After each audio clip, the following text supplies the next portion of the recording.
कर्म। गीता उपदेश कर्म ही पूजा है। कर्म ही पूजा है, इसलिए अपने कर्म को पहचाने। Work is worship. कर्म ही पूजा है। आपका कर्म ही आपका पहचान है, वरना एक नाम के हजारों इंसान हैं।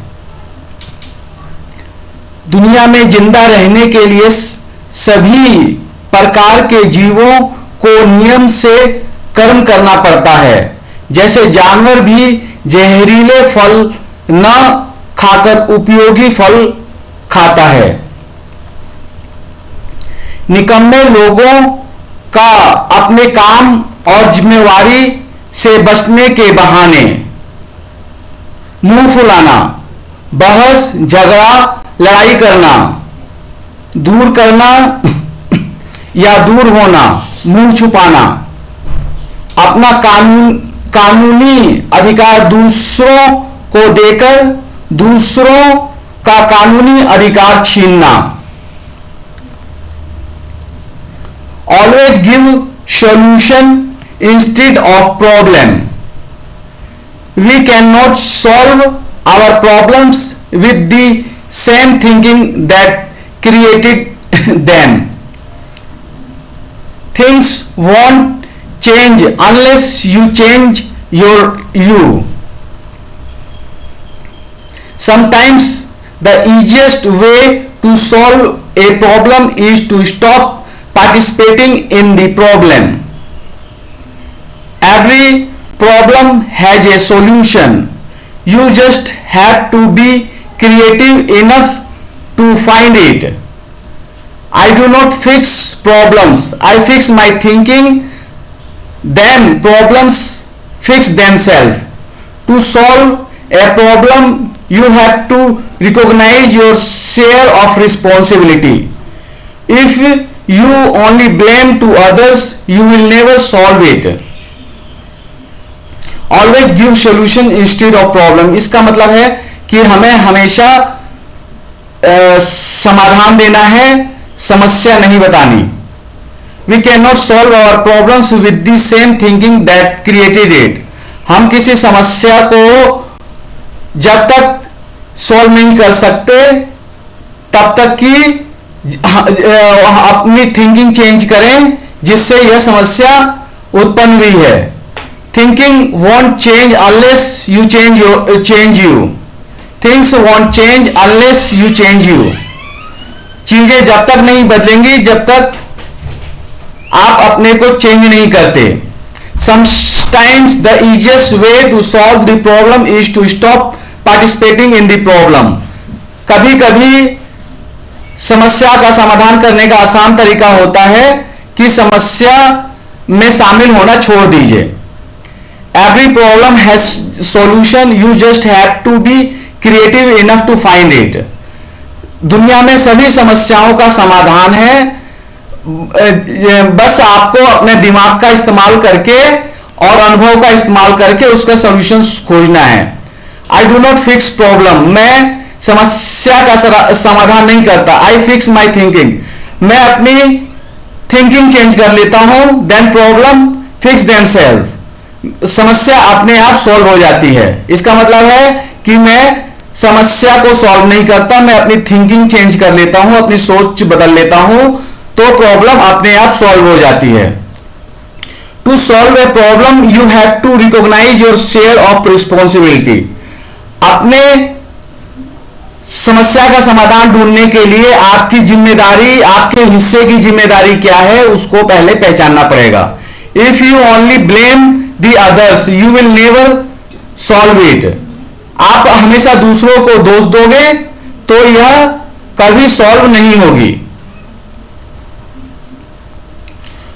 Solving problem is the practical skill like let us से स्विमिंग। समस्या का समाधान करना एक प्रैक्टिकल गुण है, जैसे कि तैरना। We acquire any practical skill by imitation and practice. हम कोई भी कोई भी स्किल हम लोग प्राप्त करते हैं दूसरों को देखकर, नकल कर कर, या उसकी प्रैक्टिस कर कर, नकल कर कर और उसकी प्रैक्टिस कर कर। Trying to swim, you imitate with other people, do with their hands and feet to keep their hands below water, and finally you learn to swim by practicing swimming. Try to swim. हम दूसरों को की नकल करते हैं कि वह कैसे तैर रहे हैं, कैसे अपने हाथ पैर मार रहे हैं और कैसे पानी को काट रहे हैं, और फिर धीरे धीरे हम प्रैक्टिस करते हैं और फिर हम भी तैरना सीख जाते हैं। ट्राइंग टू सॉल्व प्रॉब्लम, इसी तरह अपनी समस्या का भी समाधान करो। You have to observe and imitate other people, आपको दूसरों को देखना पड़ेगा, उनकी नकल करनी पड़ेगी। Do when solving problems, and finally you learn to do problems by doing them. You learn to do problems by doing them, और फाइनली आप प्रॉब्लम सॉल्व करना सीख जाएंगे। इन केस ऑफ कॉन्फ्लिक्ट, अगर विवाद हो जाता है तो क्या करना है? Leader, eldest member, legal owner will speak truth as per constitution and legal provision. जो घर में सबको गाइड कर रहा है, सबको रास्ता दिखा रहा है, या जो सबसे बुजुर्ग आदमी है, या जिसके पास कानूनी अधिकार है, वह सच्चाई बोलेगा संविधान और कानून के हिसाब से। If any member does not agree with leader's statement, अगर कोई किसी सदस्य को उनकी बातों से सहमति नहीं है, then they can take help of any senior person और कोर्ट, तो वह किसी अन्य बुजुर्ग और अनुभवी आदमी की सहायता ले सकते हैं, या कानून और कोर्ट का सहारा ले सकते हैं। But he has not any legal and constitutional rights to argue, quarrel and fight with the leader.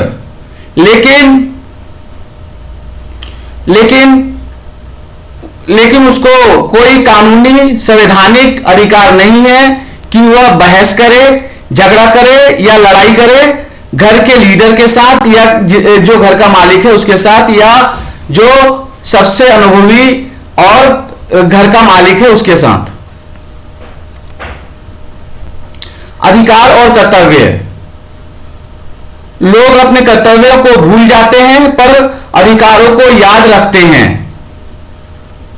अगर आप अपना कर्तव्य भूल जाते हो, आपसे अनुरोध है अधिकार की लाइन में सबसे पीछे रहना। Grand parents have equal responsibilities of their all children. जो दादा दादी हैं, उनके जो भी बच्चे हैं, उन सब बच्चों की जिम्मेवारी बराबर है।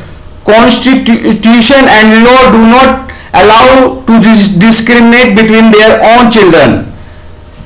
कोई भी कानून और संविधान उनको परमिशन नहीं देता कि वह अपने बच्चों में भेदभाव करें।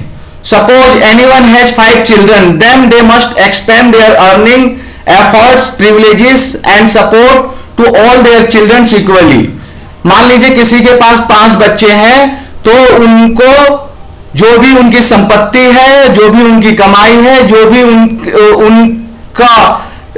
उनको फायदे मिले हुए हैं, जो भी समाज में मान सम्मान मिला हुआ है, वह सभी चीजें सभी बच्चों में बराबर बांटनी है। They are also not allowed illegal behaviour with their children and children's family member. उनको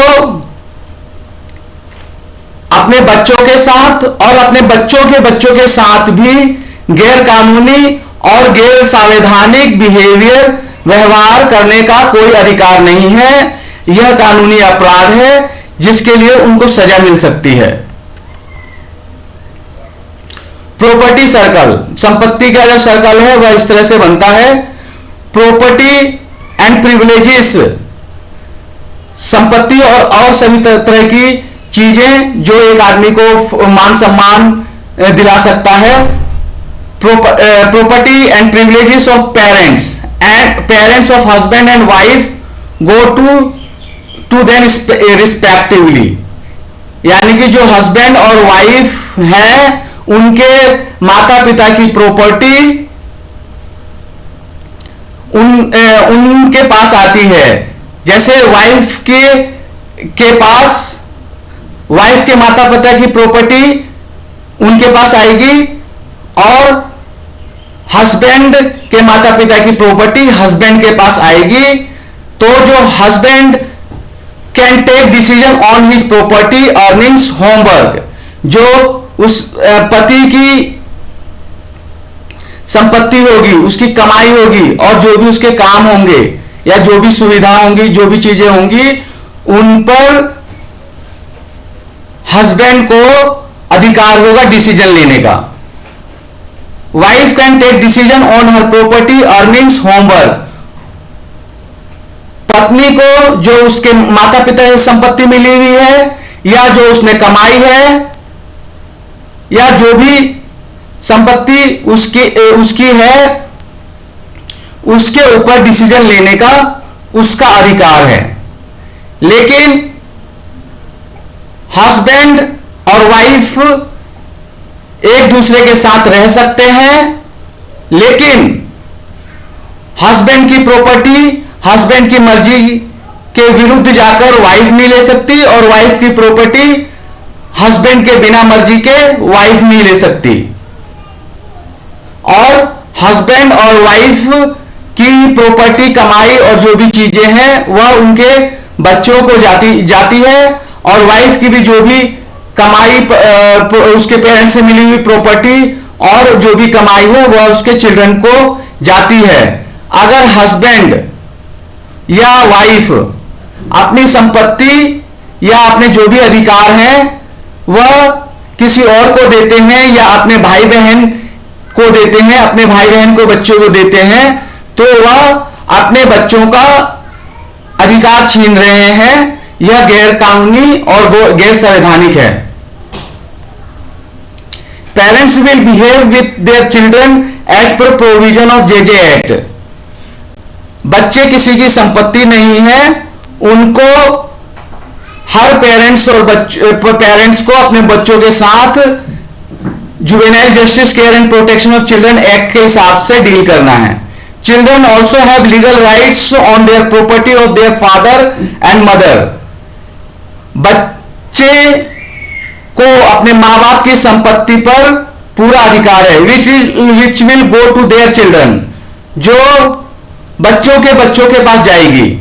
इन case any parents not give property and other rights then they are snatching the legal rights of their grandson and daughter, यदि मां या बाप में से जो संपत्ति उनके पेरेंट्स से मिली हुई है या जो उन्होंने कमाई है वह अपने बच्चों को ना देकर अपने भाई को या अपनी बहन को या अपने भाई बहन के बच्चों को दे रहे हैं, तो वह अपने पोते पोती या नाती नतनी का अधिकार छीन रहे हैं। Which is illegal and unconstitutional, जो गैर कानूनी है और गैर संवैधानिक है।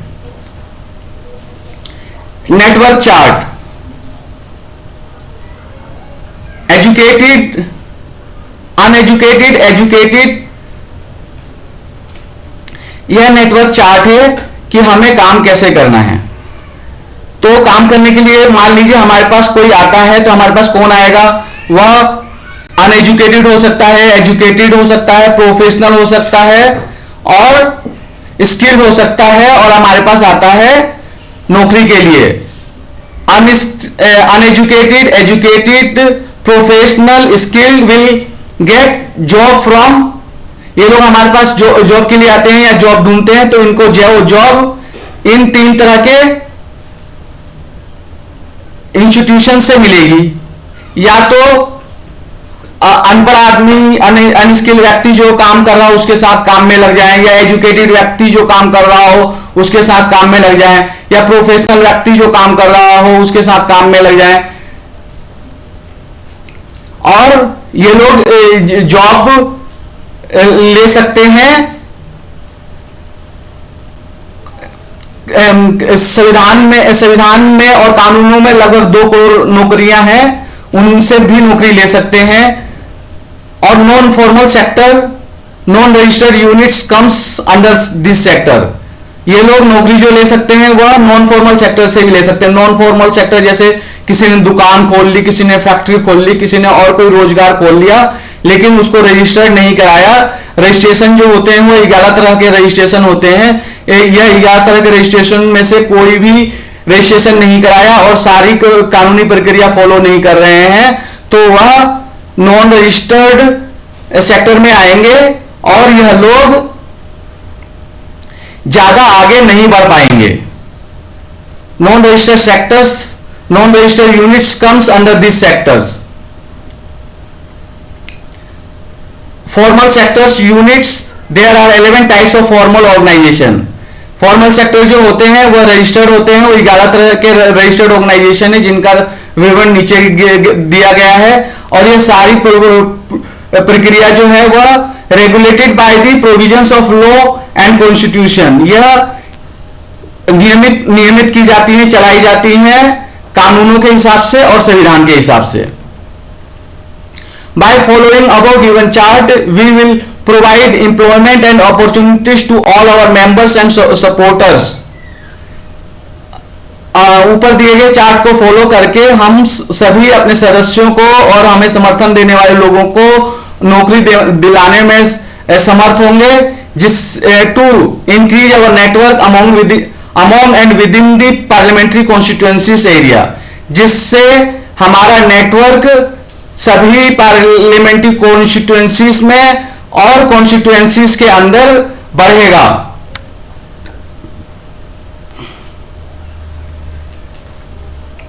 ये 11 तरह के ऑर्गेनाइजेशंस हैं और हमारी वेबसाइट है BCDKS, national society, NS, CCCDRA union, RGS 7 company, RWDC 1 cooperative, MIT 12 sector 8 company, IPA 44 forum, DR 11 alliance, 6 trust, RAN 11 MSMED, ACDP party, run 12 state society SS।